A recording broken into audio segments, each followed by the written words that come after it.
So, guys, I want to talk about All Elite Wrestling, and there's something that they can do this next full year to survive WWE, because really what WWE is trying to do is that they're trying to do a lot of oversaturation of the market, and are also trying to do show versus show, and that just means that you look at the month of September, you have WrestlePalooza. You also have a show in Mexico, and also you have No Way Out, I believe, my birthday weekend. Buy me a birthday gift September 27th, bitches. But the thing about it is that a lot of people are a little worried about how's AEW going to survive all this. Is there going to be a certain point in their company where they're going to be like, you know what, we just can't beat WWE, so we're going to do what happened last year when CM Punk talked about the incident, where they're just going to either self destruct or they're just not going to do their best, really. So I really want to talk about, what AEW needs to do, really. I think the big thing that they need to do is restructuring. That is the hydrogen bomb of AEW. And restructuring means that it is a very, very disorganized company. For example, you have so many different titles on all the shows, really. So like I've said, the men, the for the men's division on AEW Dynamite, the World Heavyweight, the Tag Team, and then also possibly the Intercontinental title. What Okada has. And then I can make the trios title interchangeable before between both shows. And on Ring of Honor, I do not mind having and I do not mind having the Ring of Honor champion being on Ring of Honor, or there's somebody who has both a Ring of Honor and AEW title being on Ring of Honor. For example, Bandito is the Ring of Honor champion and the AEW Tag Team champion. I'm okay with that. And then also when I look at Collision, you have the TNT Championship, the Ring of Honor championship, because you really want to establish that brand, really. And I don't mind even having some the 6-man Ring of Honor titles, and also the TBS title and other titles like that, really. The women's championship should also be on the Diamond show. So that's how you restructure a little bit. The reason why I mentioned some Ring of Honor titles is because honestly, the way, and this is another second point, really, is knowing what each show should be. Ring of Honor should be veterans or wrestlers that need more time to establish or develop into people. You also need a champion on Ring of Honor. That could be a big deal. Like Bandito can be a big deal. Mark Briscoe, the stuff he's doing with MJF can lead him to some greatness, really. Um, you know, when you had Kyle Fletcher on there, that was good. So, use that as a show to build your next generation, but also mix it with veterans and a lot of different people, really, that are a little underutilized. And I also think that, you need to strip mine Ring of Honor. For example, you have Mark Briscoe, Jay Lethal, John Morrison, Dalton Castle, Matt Cardona. They should have done something with. You just take what you got from the Ring of Honor, Shane Taylor Promotions, what you got from that promotion, and then you say, hey, these guys can work at Ring of Honor, but we also need to kind of graduate them on a roster. Let's just steal these guys, and that's that, really. And then Collision really needs to be getting ready for Dynamite.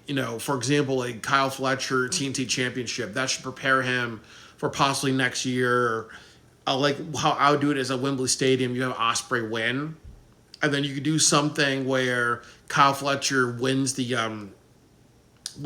cash in, and then you do Kyle Fletcher versus Will Ospreay for the AEW Championship, and all this is supposed to see if Kyle Fletcher can be the TNT champion, up until Wembley Stadium, really. You look at people like many of the women on the roster, like Queen Aminata or Tekla, or Nyla Rose or Sky Blue, Jamie Hayter. A lot of them, and some of them don't talk that much to the microphone. What would happen if you do something where you work very, very hard to just use Collision as that show to prepare people for the main roster? You also announce some matches. It's almost and it's also that show too where you have 3 or 4 weeks before All Out. So you're like, hey, we're gonna just use that to put a lot of matches together, really. And then Dynamite is like your heavy hitters, like they're like your Swerve Strickland, your Will Ospreys, your Hangman, your Bobby Lashley, the Hurt Syndicate, and other people like that. So that's how they need to restructure really. And then also, as if I didn't mention it before, Collision really needs to, always start with a major star, and also have a main event with a major star. Like they had Tony Storm main event Collision. You can even start with Hangman or MJF or somebody else really, just to hold the show together really. The next thing that I would say is that ultimately they need to work harder on storytelling and intertwining stories and just telling stories through the whole roster really. Like for example, I'm working on two fantasy booking videos, and one of them is really about Anthony Bowen to become the TNT champion, and talking about like what his journey would be, like his motivation. He said he wants to be like the first gay single star. Things are not working out with him and Billy Gunn. So what if he retires Billy Gunn, or what if he wants to challenge Chris Jericho to a rematch because they had a match at the Madison at the Manhattan Center. Anthony Bowen's kind of interfered. So what if Chris Jericho's last appearance was at All Out really, and from the Toronto crowd, and he had a match with Anthony Bowens. Like that would be good storytelling. And you get to Kyle Fletcher versus Anthony Bowens. That's like there's motivation. There's getting with people that they have a history with, and then there's also just other things to hold that thing together really. The next match that I would say that I would really do is also Kyle Fletcher. No, I was gonna do like another like booking video I have is LFI really, like how they want to get together, they want to win some titles, and then Sammy says stuff like, oh hey, the veterans that were supposed to help us didn't help us, like Jake Snake Roberts, where is he? He was managing LFI. Where is Chris Jericho? Chris Jericho only thought about himself. Where is Dustin? When Dustin pinned Sammy to get the TNT championship, Dustin was looking out for Dustin really. So you can kind of have this storyline where they're like, we're just going to rely on each other. We have each other's backs really. And then they go through it. And that can be really interesting too, because they're a group of wrestlers. Some of them are from Mexico, and I believe all of them are Hispanic really. So it could be something where they could be a villain Hispanic stable, and you have Brodito representing a white man, and bad a Mexican American who's like, hey, guys, what you're doing is not right really. You got to just have ethics. So because there's plenty of people who are like, well, the U.S. is using ice or whatever to play dirty, so we got to play dirty back really. And some people are like, no, you got to just play by the rules, get what you want. We understand where you're coming from. And so there could be like an allegory there really. So it's that ability to tell longer stories. It's that ability to say, hey, we need to look at our wrestlers like Mark Briscoe and say, hey, what story can you tell with him, man? This guy's someone with like 13, 14 kids. What he wants to, he really wants to win a title because, he's almost at his retirement really, or wants to prove to his kids that he's not a loser, or, he always is that guy who, puts his heart and soul in the company really. Like, what stories can we tell with him? Like MVP, like the Hurt Syndicate versus MJF really. Like, if you're gonna like let that go really, that's bad, because you can do Lashley versus MJF. That would be a really great match. Or Ricochet and the Gates of Agony versus the Hurt Syndicate, because they both have motivations. Like the Hurt Syndicate wants to get all the titles and beat up people, and then also when you have the titles, you have all the money really. So they care about kicking ass at the bank really. So that's something really. But you have the Gates of Agony where they want respect really. So that's why they attacked them, because they made a joke out of Ricochet a few months ago. And then also you have Mystico versus MJF really, like lead to something. You have something like Athena, like you should have had her beat the shit out of Mina Shirakawa, bloody her, and then Tony Storm's like, oh my god, really? And then she wants to have a rematch with Athena in a steel cage in Toronto.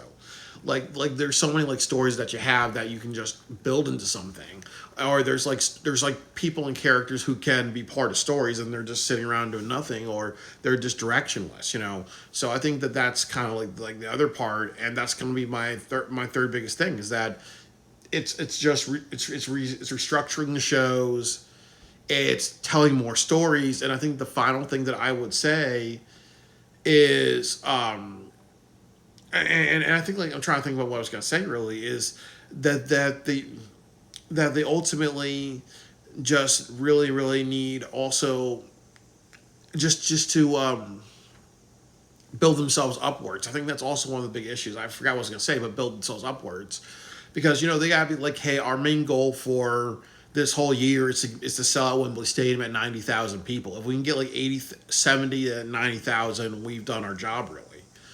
So ultimately, just being driven toward their goals really needs to be that, really. Like, I think that right now they've gone from, like, 3,000 to 1,000 seat arenas. Their goal needs to be, like, possibly by the end of this year, on every single show, try to get to like 5,000 to 8,000 people going to your events. Really, what is AEW missing? They're missing a lot of things. Really, I think that, like I said, it's just really compelling stories. It's utilizing everybody.